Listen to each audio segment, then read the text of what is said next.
Hello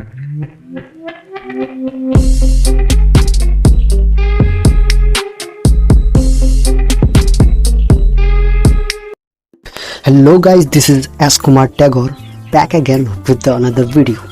आज का हमारा टॉपिक है हम क्यों भूल जाते हैं। क्या हमें कोई ऐसी बीमारी है कि हम भूल जाते हैं? आज के बिजी लाइफ स्टाइल में एक क्वेश्चन जो सबके मन में उठता है कि हम चीज़ों को भूल क्यों जाते हैं। कई लोग इसे बीमारी, मेमोरी वीकनेस और पता नहीं क्या क्या कहते हैं, और इस चक्कर में कई लोग डॉक्टर्स के पास भी पहुंच जाते हैं। अगर स्टूडेंट्स की बात करें तो बहुत सारे स्टूडेंट का मुझसे क्वेश्चन रहता है कि सर, हम याद अच्छे से करते हैं लेकिन एग्ज़ाम में सारा भूल जाते हैं। ऐसा होने पर कई स्टूडेंट डिप्रेशन में चले जाते हैं।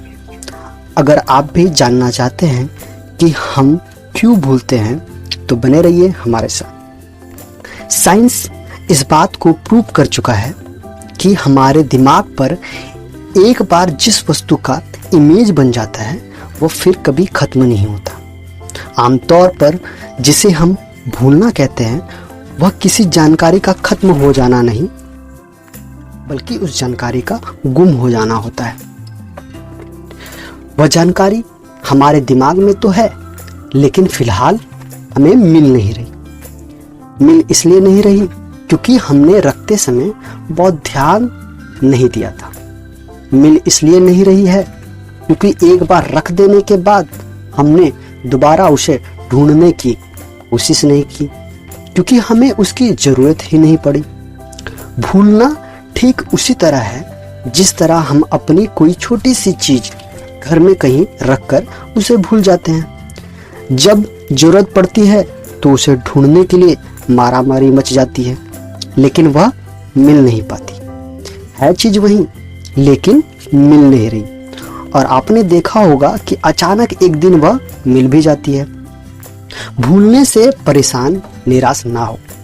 मैं आपको बता दूं, यह कोई बीमारी नहीं, यह कोई अवगुण नहीं, यह दिमाग की कमजोरी भी नहीं है। यह मुख्य रूप से हमारी ध्यान यानी कि केयर से जुड़ी हुई बात है। जिन कामों को हम ध्यान से केयरफुली करते हैं वे काम लंबे समय तक याद रहते हैं, और जिन कामों को हम यूं ही कर देते हैं वे यदि यूं ही गायब भी हो जाते हैं तो फिर भला उसकी क्या गलती, और गलती आपकी भी नहीं है। ऐसा इसलिए क्योंकि ऐसा होता ही नहीं कि हम सारे ही कामों को पूरे ध्यान के साथ कर सके। यही कारण है कि हमारा दिमाग हर दिन की लगभग 95% इंफॉर्मेशन को मिटा देता है। तो फिर सवाल यह है कि इसके लिए दोषी कौन है? असल में इसके लिए दोषी है हमारे काम करने का ढंग। हमसे गलती यह होती है कि पढ़ते समय जिनको हमें इम्पोर्टेंस देनी चाहिए उसको ना देकर फालतू की चीज़ों को इम्पोर्टेंस देने लगते हैं। अगर आप देखें तो स्टोरी यानी कि कहानियाँ हमें याद हो जाती है, लेकिन हम यह भूल जाते हैं कि अकबर किस ईयर में शासक बना था। आप पढ़ते समय या किसी की बात सुनते समय अपनी इम्पोर्टेंस को ठीक कर ले तो भूलने के प्रॉब्लम से फ्री हो जाएंगे। ठीक उसी तरह जैसे आप अपने अलमारी में किताबों और कपड़ों को ठीक सामने रखते हैं जिनकी आपको ज़्यादा ज़रूरत पड़ती है, और जिनकी शायद ही ज़रूरत पड़े उनको लास्ट में सबसे पीछे रखते हैं। दिमाग में भी ठीक इसी प्रकार से कम इम्पोर्टेंस वाले बातों को याद रखने के लिए अलग से मेहनत करनी पड़ती है। अगर मैं आपसे बोलूं कि भूलना कोई बीमारी नहीं बल्कि अच्छी बात है तो आपको अजीब लगेगा। आप खुद सोचिए कि हमारी लाइफ में जितनी भी बातें होती है, यदि वो सारी बातें हमें याद रहे तो शायद हमें आगरा के पागल खाने में जाना होगा। हमारे दिमाग में बहुत सी अच्छी बातें रहती हैं तो बहुत सी बुरी बातें। यदि हमें सारी बुरी बातें याद रहेंगी तो क्या हम हमेशा उदास इंसान बनकर रह नहीं जाएंगे और हमेशा दुखी ही रहेंगे? इसलिए भूलना भी अच्छी बात है। हमारे दिमाग के सिस्टम का यह एक पार्ट है और हम इसे बीमारी समझकर अपने दिमाग को कमज़ोर और खुद को सबसे बुरा समझने लगते हैं। याद रखें कि आप हमेशा खुद के लिए बेस्ट हो।